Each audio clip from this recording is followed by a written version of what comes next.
Thank you. I moved down here in August from Northern California.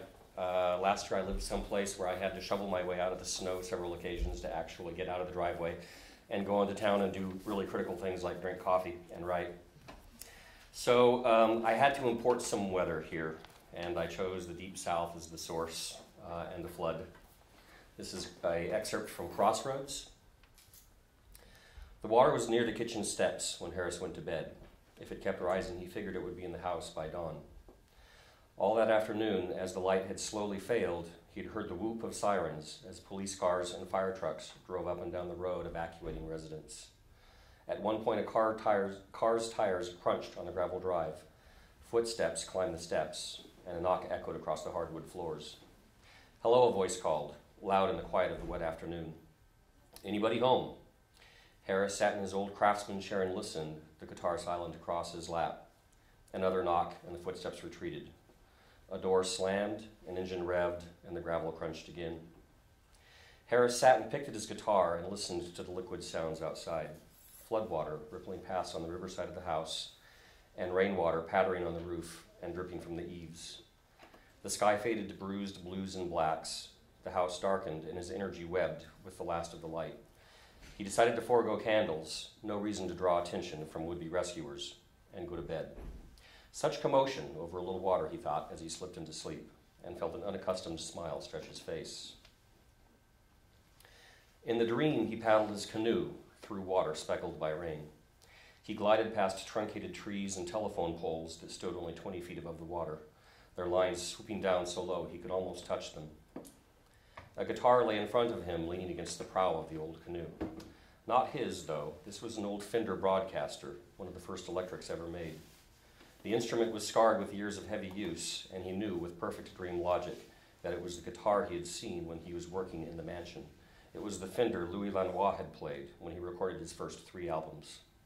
Harris felt unsurprised to be escorting the instrument across the water. Ahead, he heard a rushing sound. The air shifted, cool and damp, and he shivered. The sound grew louder, but the water was flat, its smoothness broken only by the rain. He paddled on, easing past tree branches that reached out for him and the boat, and coasted into an open area ringed by trees.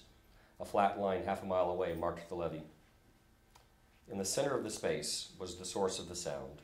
The whirlpool was a smooth cone of water funneling downwards, the water near it smooth, as if drawn taut by its pool. He looked to the side and saw a street sign sticking 2 feet out of the water. He couldn't see what was written on it in the failing light, but he knew he was at the crossroads, and he knew why he had come. Harris woke to the sound of water lapping against the side of the house. The sky was just lightening outside, and the room and furniture were shapes that merely hinted at color. He lay in bed and looked up the barely discernible lines of the roof planks. The air was damp, and the sound of the water promised only trouble, but he had to reassemble his reality. Crossroads, Christ, it had felt so real. In the dream, he had totally accepted it and why he was there. Like going to the church to worship or going to the river to fish. When you needed to make a deal with a man, you went to the crossroads, alone. He thought about Marie. She was the reason he was still there. This had been their house for the 7 years of their marriage. He lay in their bed. Harris sighed and swung his feet onto the cool floorboards. The sound of water grew louder as he walked down the hall towards the staircase, where he stood at the top of the steps, looking at water stretched evenly across his living room. His waiters, Harris realized, were in the mudroom, on the other side of the kitchen. He gritted his teeth and stepped calf-deep into cold water. He slogged across the living room, feeling bare wood alternate with rugs underfoot, followed by linoleum as he sloshed through the kitchen. Grabbing the waiters from their hook in the mudroom, he retraced his steps, leaving a trail of water up the stairs and down the hallway to the bathroom, where he dried his feet and left the dirty towel balled in the corner. It was just as well that Marie couldn't see her house now. Jeans, wool socks, and waders now on, he made his way back down to the kitchen. The house was supplied by its own propane tank, which meant their gas had not been cut off by the city.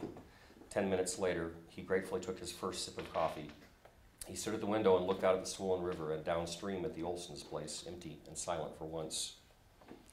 The kitchen had been the heart of the house when Marie was there.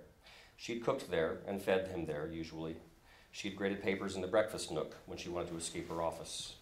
It had smelled of garlic and bacon and coffee and cinnamon, along with other hints that he could never quite place. He'd caught a whiff of one scent in a mall a few months ago and had stood stunned, instantly transported to a place and time forever lost to him. Harris used to lean on the counter and talk with her while she fixed dinner. Her failures in the kitchen were better than his successes, and they had agreed, without discussion or gender politics, that this part of their life was best tended by her. He would do the dishes, or help her do them, by coming up behind her and reaching around her, placing his hands on her sudsy forearms as he leaned against her soft firmness, her summer dress, or winter blue jeans.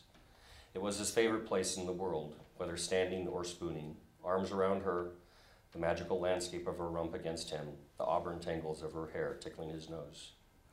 That place was now 3 years gone.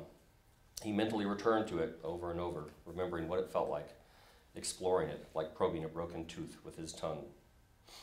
Harris brought himself back to the present with a sigh. He looked around him at the wrecks of the kitchen for a moment, seeing how it compared with the past, how it had stacked up even before the flood. He looked across at the Olson place and shook his head as he remembered their evacuation of the previous morning.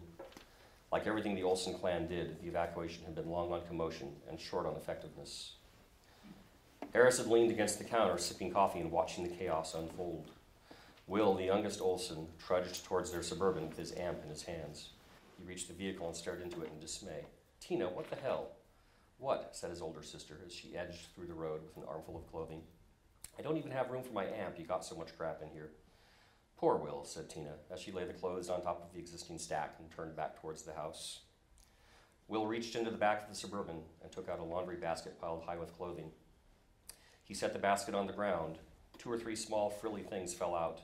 Will heaved the amp into the vehicle as he leaned against it to shove it into place, his back foot ground pink fabric into the mud. Tina glanced back, then froze. "You asshole. I'm putting them back once I get my amp in. Jesus Christ, chill out." "Hey," echoed their dad's voice from the front door. Dave was carrying a beer at 9:30 in the morning and had to take a cigarette out of his mouth to yell. The crisis hadn't cramped his style. "Do we have a problem here, or can we get on with dealing with the, flood?" Harris would have thought he'd have learned to filter out the noise after 10 years, but he never got used to it. He tried to feel satisfaction that they were gone. Instead, he remembered the day when Tina had talked to him after Marie died. She had pulled in as he was getting the mail. She usually just drove by. That day, though, she stopped across from his mailbox. Napoleon, her chihuahua, yammered as she shut the door, bouncing back and forth in the driver's seat. Christ, he thought, I need this shit today. Harris met Tina's eyes as she walked over, then looked down at his mail, shuffling it without seeing it. They had never had much to talk about, and the last time they had spoken, it had been 1:30 in the morning when he asked her if she could turn down her music, some sort of hip-hop crap, while her boyfriend, skinny, tattooed, and tank-topped, threw up into the bushes. She stepped closer to him than normal. He had to suppress an involuntary urge to step back. She smiled sensitively. He tried to smile back, but he was too numb. "Hey, Dave," she said, more softly than he had ever heard her speak. "Hey, Tina," he said. She studied him a moment until he looked away. She cleared her throat. We wanted to say how sorry we were about Marie. She was such a sweetie." He nodded. Yeah. He had no idea what to say and was suddenly on the verge of crying, his jaw aching and tears hot behind his eyes. Thanks." He looked down, studying the grass at his feet. Tina smiled gently, nodded. "Okay. Let me know if there's anything we can do, all right?" She stunned him by stepping forward and embracing him. He stood awkwardly. She released him, smiled again, and walked away. Now Harris sipped his coffee and felt a little ashamed of his continual, if unspoken, judgments of the Olsons. He imagined when all was said and done, his neighbors knew how he saw them. Seen in that light, Tina's compassion towards him was remarkable. He liked to think of himself as a man of culture, keeper of the flame of knowledge and art, besieged by mass culture, weathering wave after wave of the ignorant and the loutish. But when he glimpsed himself through Tina's eyes, he was a bitter, aging man, rough edges rubbing against all around him, taking everyone's measure while his world slowly shrank, while his heart grew smaller and colder. He shook his head, too much time to think these days for sure, and poured the last of his coffee down the sink. It was time. Thank you.